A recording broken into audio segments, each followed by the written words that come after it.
नमस्कार, मैं हूँ मीनाक्षी पंत और आप देख रहे हैं प्रतियोगिता दर्पण।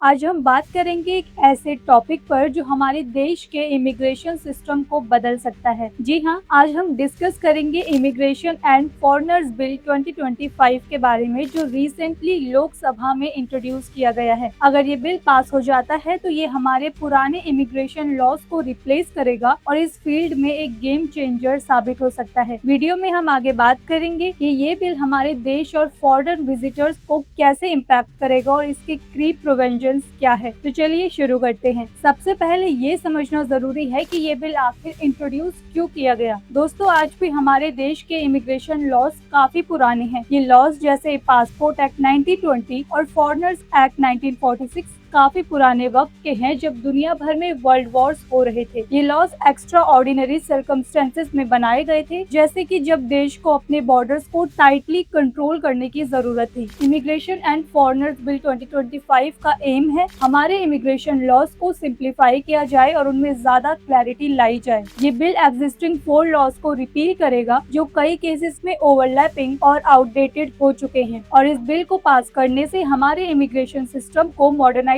करने का भी प्लान है, जिससे नेशनल सिक्योरिटी को भी प्रोटेक्ट किया जा सके। अब बात करते हैं इस बिल के क्रीप प्रोविजंस के बारे में। ये बिल काफी स्ट्रिक्ट और डिटेल्ड है और इसमें कुछ प्रोविजंस है जो डायरेक्टली फॉरेन विजिटर्स को इम्पैक्ट करेंगे। सबसे पहला प्रोविजन है national security and sovereignty concern. इस बिल के तहत अगर कोई फॉरेनर हमारे देश की नेशनल सिक्योरिटी, सॉवरेनिटी या इंटीग्रिटी को थ्रेट करता है तो गवर्नमेंट उसकी एंट्री को डिनाई कर सकती है। इसका मतलब ये है कि अगर किसी फॉरेनर का रिलेशन किसी ऐसे फॉरेन स्टेट से है जो हमारे लिए डेंजरस है, या अगर उसका बिहेवियर और इंटेंशन हमारे देश के लिए हार्मफुल है, तो गवर्नमेंट को ये पावर मिलेगी उन्हें इंडिया में एंट्री या स्टे अलाउड ना करे। ये प्रोविजन काफी पावरफुल है क्योंकि इससे गवर्नमेंट को अपनी सिक्योरिटी को लेकर काफी फ्लेक्सिबिलिटी मिलती है। लेकिन ये प्रोविजन कंट्रोवर्शियल भी हो सकता है, क्योंकि अगर मिसयूज हो तो गवर्नमेंट किसी भी फॉरेनर की एंट्री को डिनाई कर सकती है based on vague ground like threat to sovereignty, जिसका स्पेशल डेफिनेशन नहीं दिया गया है। अगला मेजर प्रोविजन है the power to bar foreigners from entry और स्टे।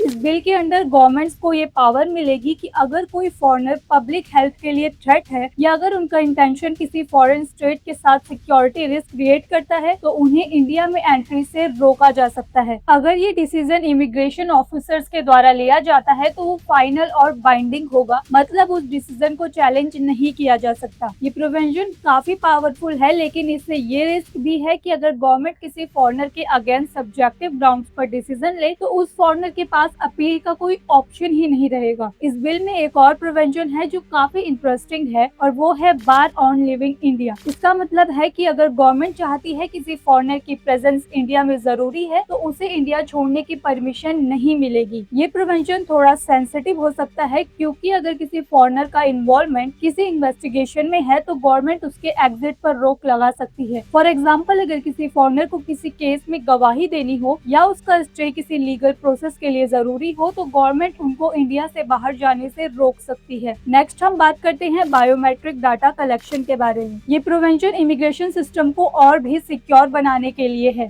बिल के तहत इमिग्रेशन अथॉरिटीज को फॉरेनर विजिटर से बायोमेट्रिक डिटेल जैसे फिंगरप्रिंट्स और आई स्कैन्स लेने की परमिशन मिलेगी। ये प्रोविजन ऑलरेडी वीजा प्रोसेसिंग में यूज होता है, लेकिन अब इसको स्टैट्यूटरी बेसिस पर इम्प्लीमेंट किया जाएगा। बायोमेट्रिक डिटेल्स की कलेक्शन से सिक्योरिटी कंसर्न्स को एड्रेस करने में मदद मिलेगी, और ये सिस्टम इंश्योर करेगा कि हर फॉरेनर विजिटर का डाटा ट्रैक किया जा सके। एक अनदर इम्पोर्टेंट प्रोविजन है अरेस्ट विदाउट वारंट। अगर कोई फॉरेनर बिना वैलिड डॉक्यूमेंट्स के इंडिया में एंटर करता है तो इमिग्रेशन ऑफिसर को ये पावर मिलेगी कि वो बिना वारंट के उस फॉरेनर को अरेस्ट कर सके। ये प्रोविजन करंट लॉज में नहीं था। पुरानी लॉज में फॉरेनर्स के लिए पेनल्टीज थी, लेकिन अरेस्ट के लिए वारंट जरूरी था। ये प्रोविजन कंट्रोवर्शियल हो सकता है क्योंकि इससे पर्सनल फ्रीडम पर इम्पैक्ट पड़ेगा। अगर किसी फॉरेनर को बिना प्रॉपर डॉक्यूमेंट्स के अरेस्ट किया जाता है तो वो अपने बेसिक राइट्स को चैलेंज कर सकता है, जो एक डेमोक्रेटिक कंट्री में इम्पोर्टेंट होते हैं। अब बात करते हैं रजिस्ट्रेशन मैंडेट्स के बारे में। इस बिल के अंडर हर फॉरेनर्स को अपने इंडिया आने के बाद तुरंत रजिस्ट्रेशन करवाना होगा। ये प्रोविजन हॉस्पिटल्स, नर्सिंग होम और यूनिवर्सिटीज को भी इम्पैक्ट करेगा। अगर कोई फॉरेनर किसी मेडिकल इंस्टीट्यूशन में ट्रीटमेंट लेने आया है या किसी एजुकेशनल इंस्टीट्यूट में स्टडी करने आता है तो उस इंस्टीट्यूशन को इमिग्रेशन अथॉरिटीज को रिपोर्ट करना होगा। This prevention is intended to help authorities track foreigner more effectively. ये एक वे है गवर्नमेंट के लिए ताकि वो मॉनिटर कर सके कि किस फॉरेनर का इंडिया में स्टे हो रहा है और किस पर्पस के लिए वो इंडिया आया है। अब हम बात करते हैं इस बिल में रखे गए फाइन्स और पेनल्टीज के बारे में। अगर कोई फॉरेनर बिना वैलिड पासपोर्ट या वीजा के इंडिया आता है तो उसे 5 साल तक की जेल हो सकती है और 5 लाख तक का फाइन भी हो सकता है। अगर कोई फॉरेनर फॉरगेट डॉक्यूमेंट्स का यूज करता है या फेक पासपोर्ट के साथ ट्रैवल करता है तो उसे 2 से 7 साल तक की इम्प्रिजमेंट हो सकती है और फाइन की बात करें तो 1 से 10 लाख तक का फाइन हो सकता है। और अगर कोई फॉरेनर रेस्ट्रिक्टेड एरियाज में एंट्री करता है या अपना वीजा ओवरस्टे करता है तो उसको 3 साल तक की जेल हो सकती है और फाइन भी हो सकता है जो 3 लाख तक हो सकता है। एक और सिग्निफिकेंट चेंज है जो ये बिल लाता है, burden of proof. Current foreigners act के अंडर अगर किसी फॉरेनर का लीगल स्टेटस चैलेंज होता है तो उन पर बर्डन होता था या ये प्रूफ करने का कि वो फॉरेनर नहीं है। ये कॉन्सेप्ट काफी कंट्रोवर्शियल रहा है और इस बिल में भी ये प्रोवेंशन रखा गया है कि फॉरेनर्स को अपना लीगल स्टेटस को प्रूव करना होगा। क्रिटिक्स का कहना है कि ये प्रोवेंशन अनफेयर है क्योंकि नॉर्मली क्रिमिनल केसेस में बर्डन ऑफ प्रूफ प्रोसिक्यूशन पर होता है, ना कि डिफेंडेंट पर। इससे मिसयूज हो सकता है और फॉरेनर नेशनल्स को अननेसेसरी हैरासमेंट फेस करनी पड़ सकती है। अब बात करते हैं अपोजिशन लीडर्स के कंसर्न्स के बारे में। कांग्रेस लीडर मनीष तिवारी ने इस बिल को अपोज किया। उनका कहना है कि ये बिल पॉलिटिकल मिसयूज का रिस्क क्रिएट करेगा। तिवारी का कहना था कि गवर्नमेंट को ये पावर मिलेगी कि वो किसी भी फॉरेनर की एंट्री को डिनाई कर सकते हैं सिर्फ उनके पॉलिटिकल व्यूज के बेस पर। इससे आर्टिकल 14 की वायोलेशन हो सकती है जो कि हर इंडिविजुअल को इक्वल प्रोटेक्शन ऑफ लॉ देता है। इसी तरह तृणमूल कांग्रेस के एमपी सौगाता रॉय ने ये पॉइंट उठाया कि ये बिल यूनिवर्सिटीज और मेडिकल इंस्टीट्यूशंस पर अननेसेसरी बर्डन डालता है। रॉय ने कहा कि ये प्रिवेंशन फॉरेन स्टूडेंट्स और फॉरेन टैलेंट को इंडिया के एकेडमिक और मेडिकल फील्ड्स में अटैच करने की प्रोसेस को रेस्ट्रिक्ट करेगा। जब हम बात करते हैं कि ये बिल कैसे पुराने लॉज को रिप्लेस करेगा तो हम देखते हैं कि ये एग्जिस्टिंग लॉज को रिपील करेगा जो कि अब आउटडेटेड हो गए हैं। ये लॉज हैं passport entry into India act 1920, registration of foreigners act 1936, foreigners act 1946, immigration carriage liability act 2000। ये लॉज पुराने वक्त में बनाए गए थे जब दुनिया काफी अलग थी। इस न्यू बिल का पर्पस है इन लॉज को मॉडर्नाइज करना और उनमें ओवरलैपिंग और आउटडेटेड प्रोविजंस को हटाना। करंट वीजा सिस्टम काफी कॉम्प्लेक्स है लेकिन इस बिल के तहत इंडिया में फॉरेनर्स के लिए इलेक्ट्रॉनिक वीजास का सिस्टम स्ट्रीमलाइन किया जाएगा। बिल्कुल सही सुना आपने। इस सिस्टम के अंदर फॉरेनर्स को 7 डिफरेंट वीजा कैटेगरीज के लिए अप्लाई करना होगा। ये इलेक्ट्रॉनिक वीजा सिस्टम काफी कन्वीनियंट है और अब फॉरेन नेशनल्स को अपना वीजा अप्लाई करना